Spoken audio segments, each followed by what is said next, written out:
السلام عليكم ورحمة الله وبركاته. ازيكم حبايبي قلبي، عاملين ايه؟ معكم ايمان طه من قناة اطبخها بسهولة. النهاردة هعمل معكم القرص الطرية الفلاحي.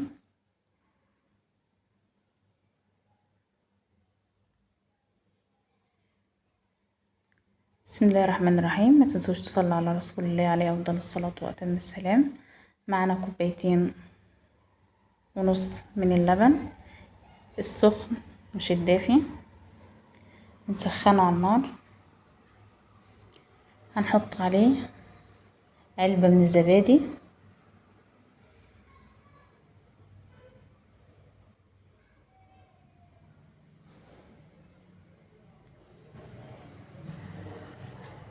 ولو انت مش شرط نحط لبن من ده، ممكن نحط لبن رايب لو انت ما عندكيش لبن رايب. لو عندك لبن قاطع في التلاجة قطع منك تستخدميه برضو 2.5 كوباية. لو ما عندكيش ده ولا ده هنحط 2.5 كوباية من اللبن، عليهم كوباية من الزبادي، عليهم 4 معالق من السكر، ونسيبه حوالي 10 دقايق. ده هيدينا نتيجة اللبن الرايب برضو.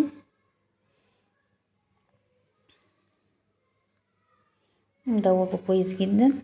معانا كيلو من الدقيق متعدد الاستخدامات او للمخبوزات، هنخله حلو جدا 2 أو 3 على الاقل.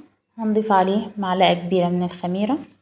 لو احنا في الصيف هنضيف معلقة واحدة، لو احنا في الشتاء هنضيف 1.5 معلقة. عليهم معلقة صغيرة من البيكنج باودر،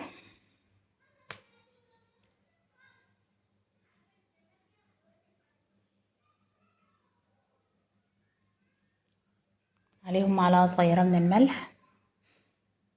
هنقلبهم كلهم مع بعض.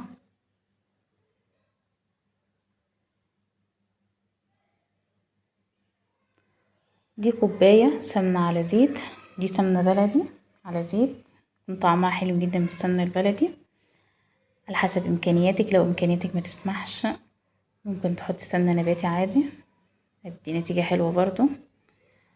هنضيف عليهم معلقة صغيرة من الكركم، لو انتي بتحبي تضيفي كركم دي اختياري مش اجباري يعني. انا بصراحة بحب الكركم على المخبوزات وخصوصا الفطير، بيدوله لون حلو وبيدوله كمان طعم حلو، بيدي نكهة حلوة الكركم. هنا بدمج السمنة مع الدقيق، ببس الدقيق بالسمنة لحد ما يتشرب كمية السمنة كلها.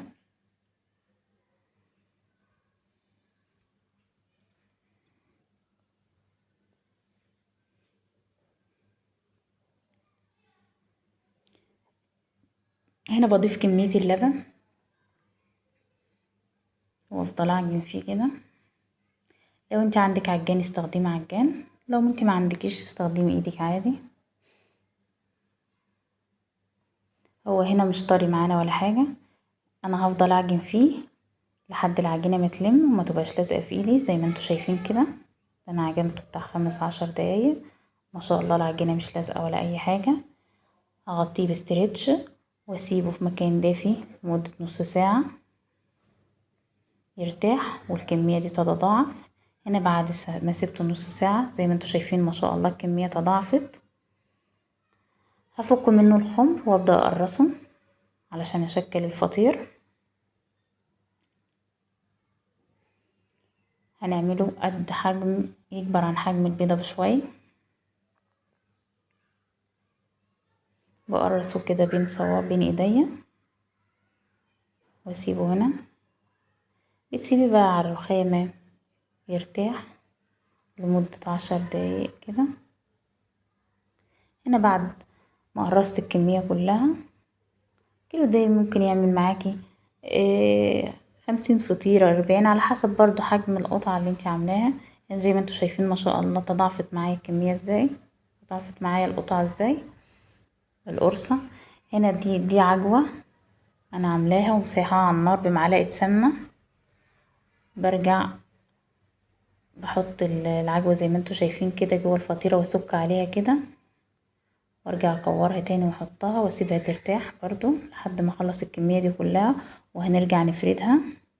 ده النوع التاني انا عاملاه بالجبنة، حاشية بالجبنة على حسب اللي انت عايزة تحشيه، عايزة تحشيه بالملبن، عايزة تحشيه بالجبنة، اي نوع جبنة على فكرة بيكون حلو جدا. دي بالجبنة الرومي، والله ما شاء الله اللي بالجبنة الرومي دي طلعت حلوة جدا، او بالجبنة الشيدر او الجبنة اللي انت عايزاه. لو عندك جبنة قديمة او جبنة قريش بيكون طعمها برضو حلوة جدا. انا جربته مرة بالجبنة القديمة كان ما شاء الله كان طعمه جميل. دي السادة، اهم حاجة ما تخليهاش تخينة قوي، زي ما انتوا شايفين السمك قدامكم اهو.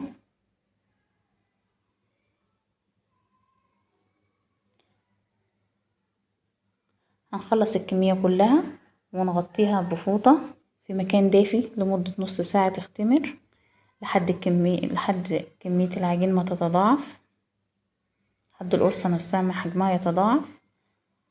التسوية ازاي بقى؟ بندخلها على درجة حرارة 200. الفرن بيكون سخن قبلها بمدة 10 دقايق ربع ساعة، اهم حاجة الفرن يكون سخن.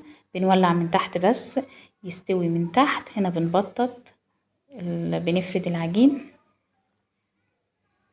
بنفرد القرصة دي اللي بالعجوة، بعملها بشقها كده بالسكينة، او لو عندك شوكة علشان اميزها بس عن عن الحشوة التانية. لو اللي بالجبنة ممكن تعمليها بالشوكة عشان تميزي اللي بالجبنة عن اللي بالعجوة عن السادة.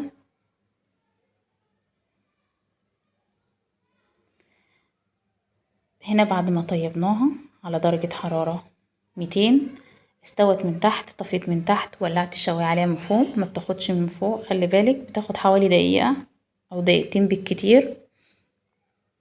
لو عندك بخاخة بنرش بخة مية على الوش كده بعد ما يطلع معانا. ده لسه مطلع الصينية دي حالا من الفرن، بمسحها بمسحة مية بسيطة كده. انا ما عنديش فرشة فاستخدمت ما عنديش بخاخة فاستخدمت الفرشة، بس بمسح مسحة كده. لو عايزاه الفطير يكون طري معاكي من اول واحدة لحد اخر واحدة لحد الكمية كلها ما تخلص، بنمسحه بمسحة المية دي البسيطة دي، وبنغطيه. بنفضل مغطيينه، ما بنسيبش الفطير في الهواء، لان القرص الطرية دي بتنشف بسرعة جدا، وشها بينشف زي ما انتوا شايفين كده ما شاء الله. الكيلو فطير عمل معانا الكمية الكبيرة دي اللي بالعجوة زي ما انتوا شايفين كده حبايب قلبي، مستوية من تحت ومستوية من فوق وطرية جدا من جوه. والله اللي بالعجوة دي كانت جميلة جدا، واللي بالجبنة كانت طعمها تحفة.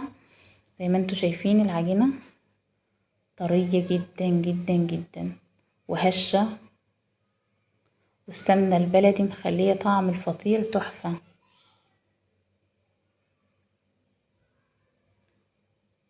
ولو انتي اول مرة تشوفيني ما تنسيش تشتركي في القناة وتفعلوا زر الجرس علشان يوصلكم مني كل جديد.